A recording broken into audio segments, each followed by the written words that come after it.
What would happen if every 4-year-old in New York had access to a full day kindergarten program? Not just children living in certain communities, not just families fortunate enough to win a lottery, not just parents who can afford private preschool, but I'm talking about every eligible 4-year-old whose family requests a seat um, really should be able to. Um, that is the direction that New York State is now taking and has decided to move forward um, with the pre-K, the mandatory pre-K. So that's a good thing. I guess they start off young. Hello, all. My name is Dr. Daniel Sable, and welcome to the Cognitive Edge, where teachers, librarians, and technology professionals and education leaders examine the policies and ideas shaping the future of learning. Today, we are discussing one of the most important educational developments in New York's newly enacted state budget, the expansion of Universal Prekindergarten, commonly known as UPK.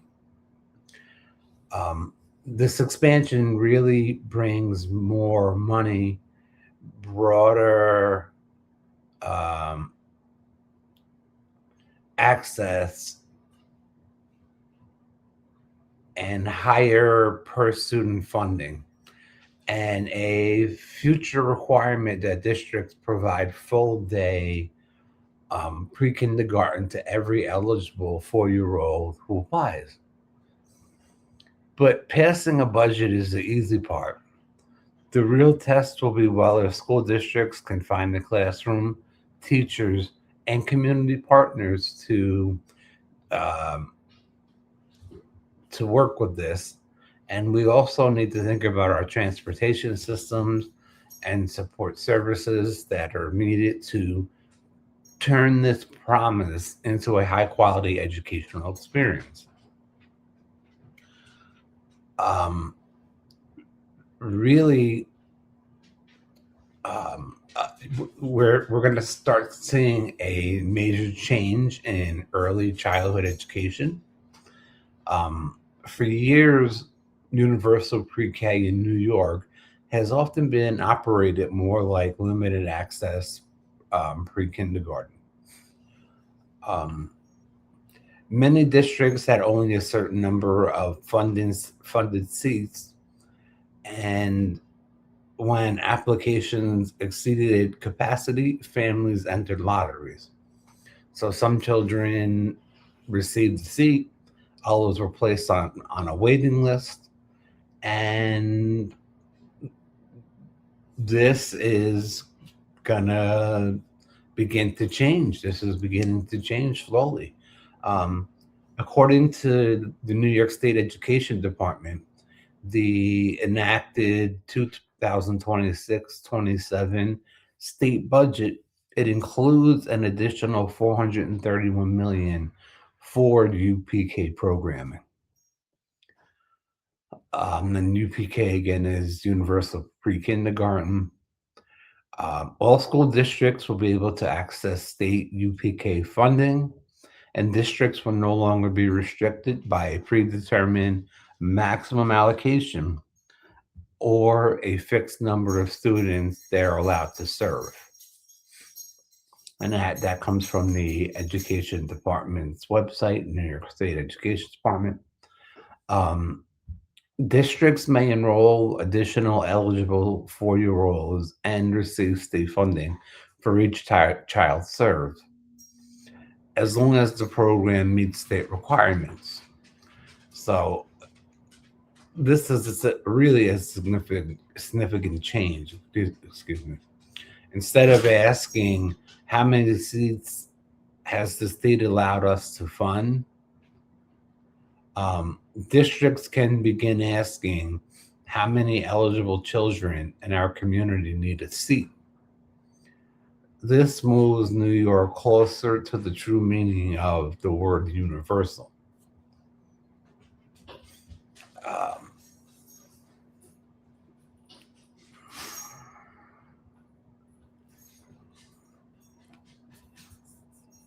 you know, when I think about it, I think how much funding will districts receive? And so they kind of broke it down in the for full day programs serving 4-year-olds, districts will receive the greater of two funding amounts. So it'll either be $10,000 per student or the district selected foundation aid per pupil amount. Half day programs would receive half of the applicable full day rate. Um, the purpose of the higher rate is clear. Full day pre kindergarten requires substantial resources. Um, Districts need qualified teachers, teaching assistants, classroom materials, meals, transportation, instructional leadership, special education support, family communication, and safe, developmentally appropriate learning environments. Um, Really, $10,000 may sound like a large amount when viewed as a single number. But in practice, however, building a full day early childhood program is even more expensive than that, I believe. Funding must cover much more than having a teacher really standing in front of the classroom talking.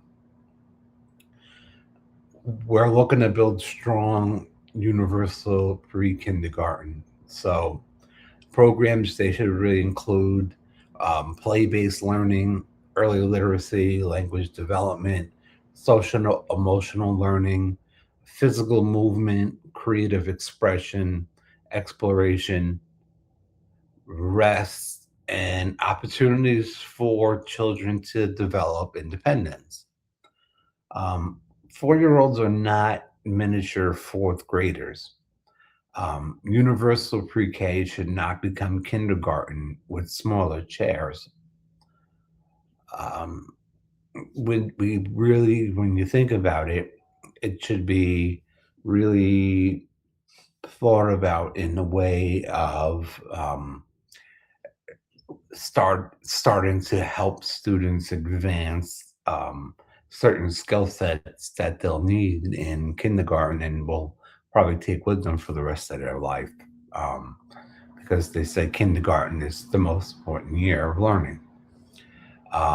The 2028 2029 deadline, which is the most important part of this policy, um,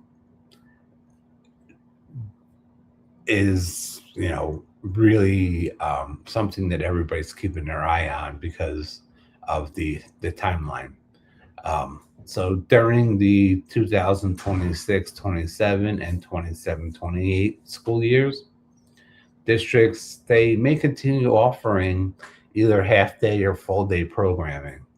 However, the use of state UPK funding for half day programs serving 4-year-olds ends on June 30th, 2028, according to the New York State Education Department.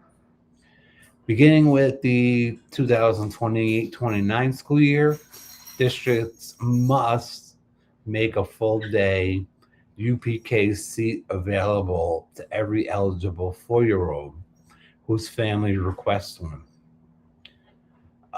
This gives districts really only a limited period to prepare. So it's going to be somewhat of a rush and somewhat of a little bit of some confusion. Um, until universal access takes effect, lotteries and waiting lists they still remain necessary when the number of applicants exceed the number of available seats. But by 28 to 2029, districts will no longer be able to rely on limited capacity as a permanent explanation. They'll need enough space and enough programming to serve every eligible applicant. Um, this is really an ambitious goal, and it should be. You know, it's a lot, but really, when we think about ambition without planning, it becomes chaos wearing a nice suit ultimately. Um, so I spoke a little bit about this earlier, but why is universal pre-K so important? And high quality pre-kindergarten can help children build really strong information foundations before entering kindergarten. Children learn how to participate in a group, communicate their needs, listen to others, solve disagreements, follow routines, explore ideas, and develop confidence. They begin building vocabulary, phonological awareness, number sense, fine motor skills, self regulation, and most importantly, curiosity. Universal pre K can also help educators identify children who may need additional support earlier. A child experiencing difficulty with speech or language or hearing or movement or attention or behavior or social interactions may benefit from early intervention. The earlier schools and families recognize a need, the more time they have to respond thoughtfully. Um, Universal access may also reduce some of the differences children experience before entering kindergarten. And some children, they arrive at school after attending high quality preschool for several years. Others have had limited access to organized early learning experiences.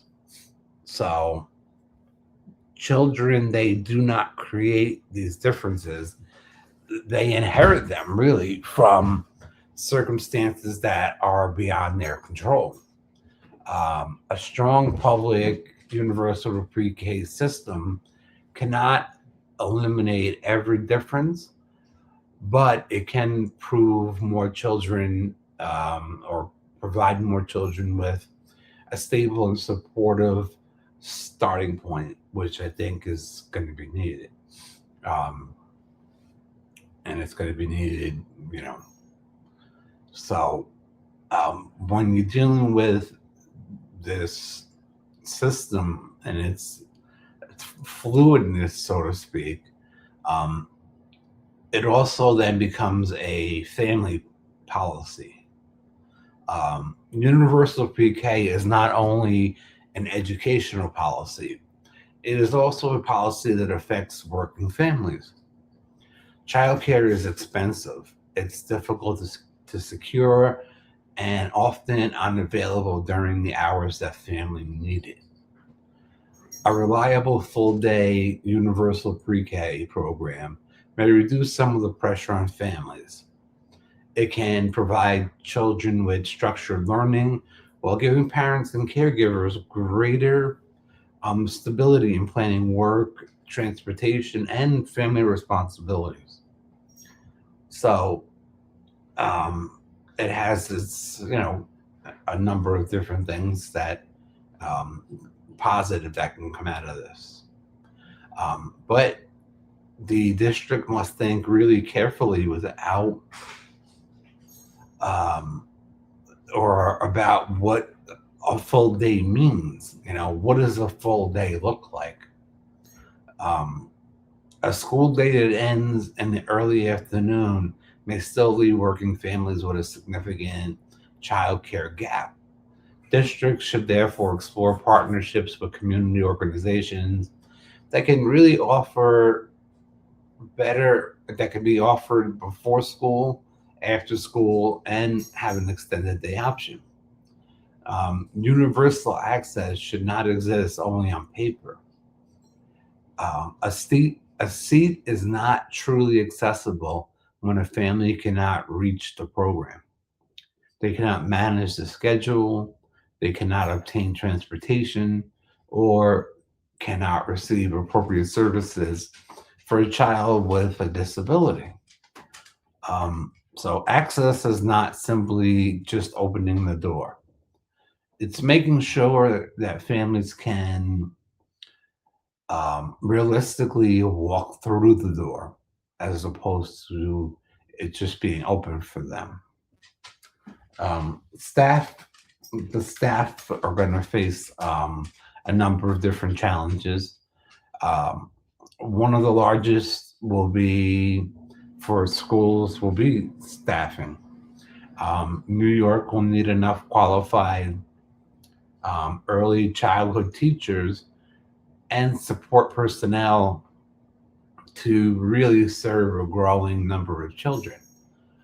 Um, and do we have enough teachers that we're turning out in order to get them to go and work with this grade level? um, because everybody has their own little niche that they fit into. Districts, they really may need to recruit teachers, teaching assistants, speech language professionals, social workers, school psychologists, occupational therapists, nurses, administrators, and other specialists. Recruitment alone will not solve this problem. Districts, they must also retain these professionals. These are professionals who, need not have their time wasted. So, what does that mean? Because it's an early childhood program doesn't mean that anybody should be taken for any less of a ride. Um, this meaning offering uh, reasonable salaries, manageable class sizes, strong professional development, adequate planning time, administrative support, and developmentally appropriate expectations. Early childhood educators should not be treated as babysitters or lesson plans. They are teachers just as much as everybody else is in the building. Um, they are teachers during one of the most important development periods in a child's life, which is very true. And if the state expands seats without expanding the workforce, districts, they're going to face shortages, large classes, inconsistent programming, and a lot of teacher burnout. We cannot build universal pre-kindergarten by exhausting the people responsible for delivering it. We have to take full ownership, and we have to embrace it and really work with it. Um, Finding enough space, I hear, is another um, topic. Physical space may be another major barrier. Some school districts already struggle to find enough classrooms for their current students. Um, Adding full day universal pre-K programs may require renovations, modular classrooms, leased facilities, or partnerships with community based organizations. Early childhood classrooms are, they also require specific designs. Children need appropriately sized furniture, accessible bathrooms that are fit to their needs and their sizes, safe entrances, play areas, storage, meal space, and environments that support movement and exploration. A room that is technically empty is not automatically suitable for 4-year-olds. Um, and that's something that I stress um, constantly. Um, Districts really must resist the temptation to place universal pre-K students wherever space happens to exist. The environment is part of the learning experience, and if the environment doesn't feel right, um, most students will pick up on that. And you don't want students to be feeling bad or upset about something. So you want to keep this environment as best you can. um, then the community organizations, they have a role. Um, the state's existing collaboration requirements remain in place. Districts, they must really set aside at least 10% of their projected universal pre-K spending for collaboration with eligible community agencies. So districts must really use a competitive request for proposal process to identify good partners. Although a waiver process exists when a district cannot secure an eligible agency, and this again is according to the New York State Education Department, eligible partners, they include childcare and early education providers, not-for-profit organizations, charter schools, Head Start programs, nursery schools, approved preschool, special education programs, museums, and public libraries. That is also according to the New York State Department of Education. This collaboration really, its requirements, they're extremely important. The collaboration helps build the program into more. Um, School districts don't need to build the entire system alone. Many community organizations already have facilities, staff members, family relationships, early childhood expertise, and experience serving young children. However, partnerships must be genuine. They must really work and work well. Community organizations should not be treated simply as overflow locations. Sometimes you'll see that happening, not a lot, but you will see that. Um, they should be included in planning and curriculum coordination, professional learning, communications, quality review, and decision making. Partners should also be paid fairly. And I think we spoke about this earlier. The state allocates funding to school districts, but the rates paid to community-based partners are determined locally.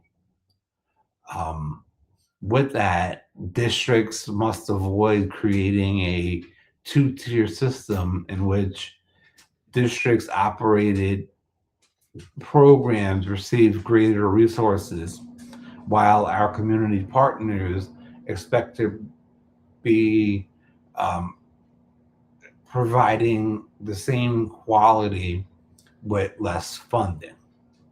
And universal access should also mean consistent quality.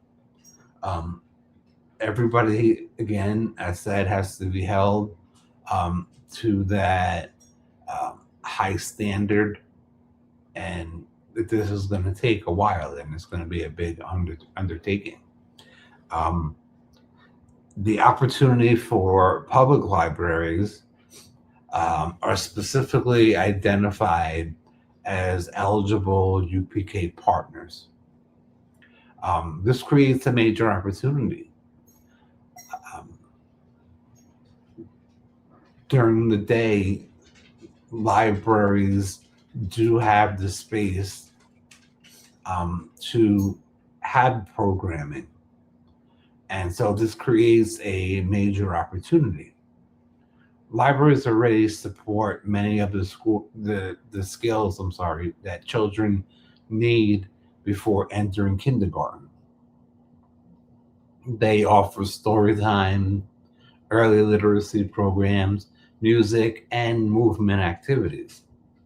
Sensory programming, technology access, family workshops, multilingual resources, and connections to community service. Um, Libraries, they also serve parent and caregivers, not just the children alone.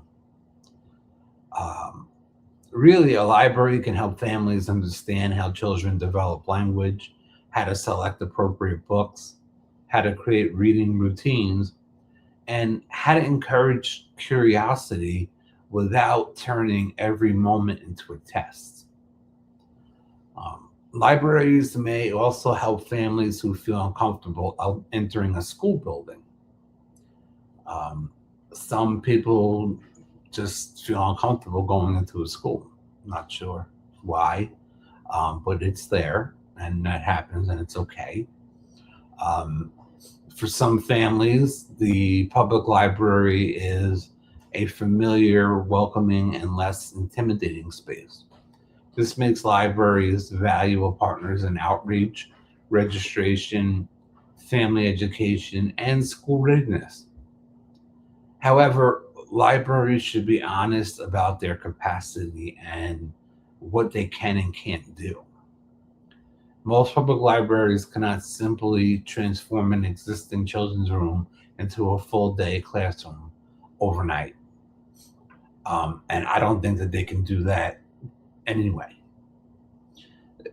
They may face staffing limitations, insurance requirements, licensing questions, space restrictions, and competing demands for regular library users.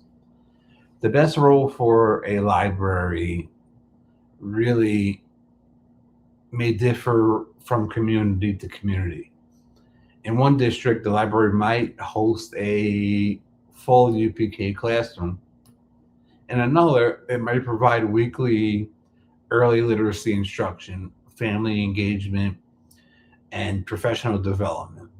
That would include like book collections or outreach services. Um, and these are all important things. These are all the things that are going to be needed. Partnerships, they definitely do not require every organization to perform the same function. It requires each organization to contribute its strengths. What can it do to help make a student's extracurricular or co-curricular or outside curricular better is a good thing, right? Um, so the role of the school librarian should also be part of the district UPK planning. Does that mean that we have to hire a librarian for this universal pre-K? I don't know. It may be required. Um, Even when UPK classrooms are located outside the elementary school, the school librarian can help really connect early childhood programs to the larger school community. So they're that face from one place to the next. School librarians can support age appropriate collections, read aloud practices, family literacy events, storytelling, inquiry based play, digital citizenship for families, and the transition from pre kindergarten to kindergarten. They can really collaborate with classroom teachers to introduce children to books as sources of joy, imagination, information, and connection. Most importantly, librarians can help prevent early literacy from becoming overly mechanical. Um, Children need phonological awareness, vocabulary, print knowledge, and other foundational skills.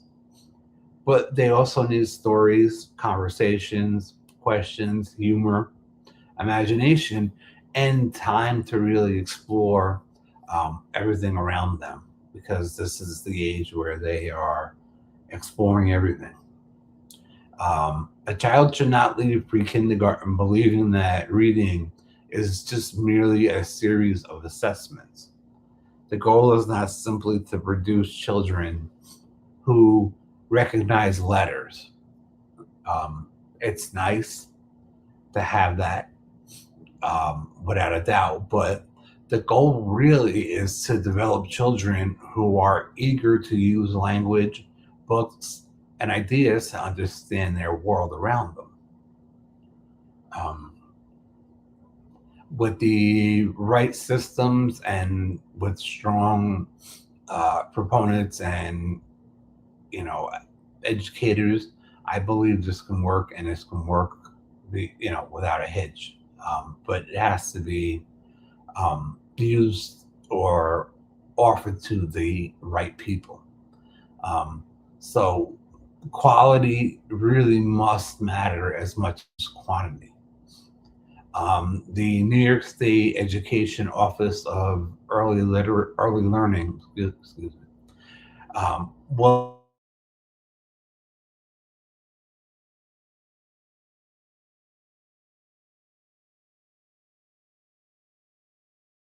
to examine the system and structures needed to maintain program quality and compliance with state requirements.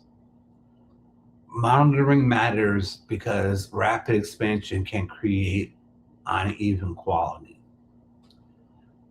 A state cannot count seats relatively easily.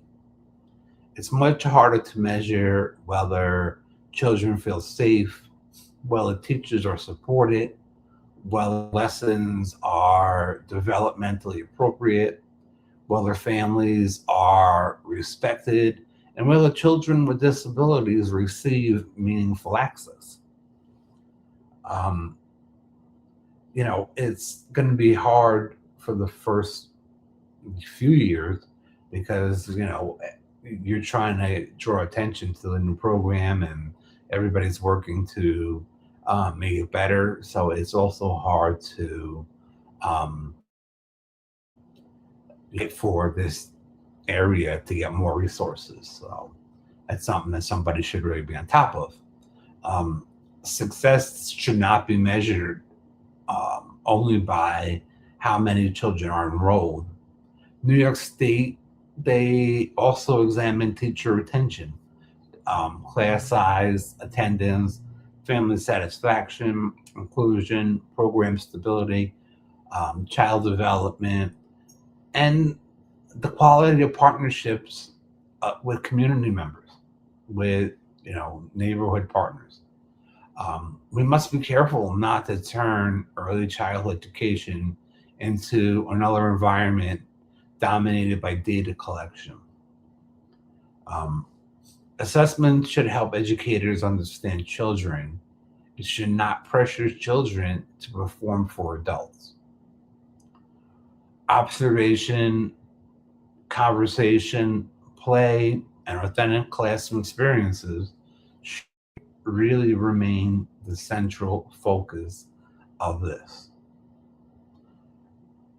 Um, the 3-year-old programming. So the changes for 3-year-old UPK are more limited. Funding for 3-year-old programming remains separate from funding for 4-year-olds. Money designed or designated for one age group cannot be transferred to the other. Districts may continue half day or full day programs for 3-year-olds, but um, uh, for the 3-year-old program, districts converting 30% or more of their full day seats into half day seats may face a financial penalty unless New York State Ed approves a hardship waiver, which is something that you'd have to apply for. Um, So it gets a little tricky. The distinction matters because the state is not creating the same universal full day guarantee for 3-year-old students. And this is why it's important to look at this. Um, the immediate statewide mandate focuses on 4-year-olds. Now, I don't know what would happen if your child turned 4 or was going to be turning 4 in a month or two and you wanted to enter them into the early um, or the 4-year-old program. Um, what would happen? But um, this is really an important extension, but it is not yet a fully universal early childhood system covering all preschool age children. Um, District leaders, um, they really should not wait until 2028 to begin preparing. They should begin really estimating how many eligible 4-year-olds live in their communities and how many families are likely to request a seat. Um, they should evaluate classroom space, transportation, staffing, special education services, meals, security, registration procedures, and program schedules long before it's time to open. They should begin conversations with libraries, Head Start providers, and childcare centers, museums, nonprofit organizations, and preschool special education programs. Um, these are all terrific members to work with. And schools, as always, should also be listening to the families. Somebody should have a finger on the pulse of what the families are saying. Um, Parents, they can explain barriers that they may not appear in a spreadsheet. They know whether transportation is a problem, whether schedules work, whether communication is understandable, whether registration systems are confusing, and whether children's individual needs are being addressed. Um, there's a lot here. There's a lot of different pieces. Um, so with that, I think that really districts should establish advisory groups that include educators, librarians, community partners, special education professionals, and parents. Universal pre-K should be built with communities, not merely announced to them. Um, when somebody's involved in building it, they can understand it and also take ownership of it. So the larger question and the important question is this. This expansion, it raises a large question about what New York believes public education should provide. For generations, kindergarten through 12th grade has been treated as a central structure of public education. Um, it will continue to do that, but learning does not suddenly begin when a child turns 5. We also have to remember that. Um, by expanding the universal pre-K, the state is recognizing that early childhood education is not an optional luxury reserved for families who can afford it. It is part of the educational foundation that children deserve. And I am a supporter and a backer of this bill 100% or this move. Um, but, we should also be clear eyed. Um, More funding does not automatically create more quality. Um, yes, it helps because you're able to buy things and add things that you need, but more seats, they do not automatically create stronger learning. And the word universal does not automatically make a program accessible to every family. The success of this policy will really depend upon what happens inside the classroom, libraries, community centers, administrative offices, and families and homes. Um, this has been a thing that has been discussed for many years, and I've seen a couple of programs in my area, and I believe that they turn out well. Um, I think that New York's universal pre-K expansion represents a major commitment. The state is adding hundreds of millions of dollars, increasing per student funding, opening access to all districts, preserving community collaboration, and establishing a deadline for universal full day access for eligible 4-year-olds. This could become one of the most meaningful um, educational investments that New York has made in many years. Um, but only really if the implementation matches the promise. We need to have qualified and supported educators who we know are going to know that there's going to be a lot of ups and downs.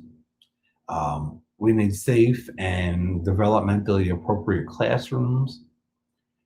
Probably would have to be built. Uh, we need strong partnerships with libraries and community organizations to keep um, that community space idea open and to be able to use the space if we need.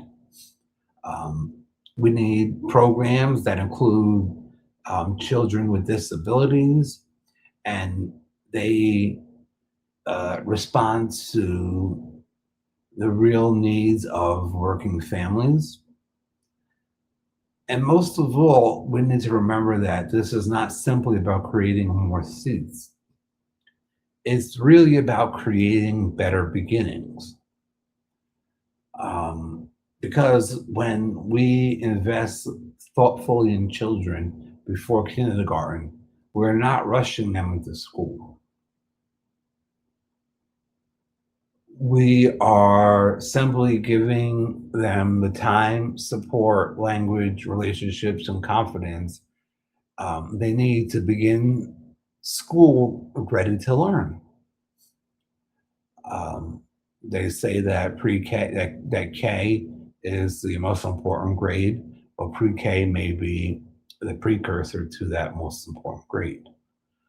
Um, I'm Dr. Daniel Sable, and this is the Cognitive Edge.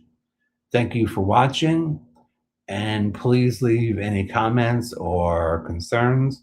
Um, I appreciate you watching, and hopefully you're gaining some information from these recordings. Thanks. Talk to you soon. Bye bye.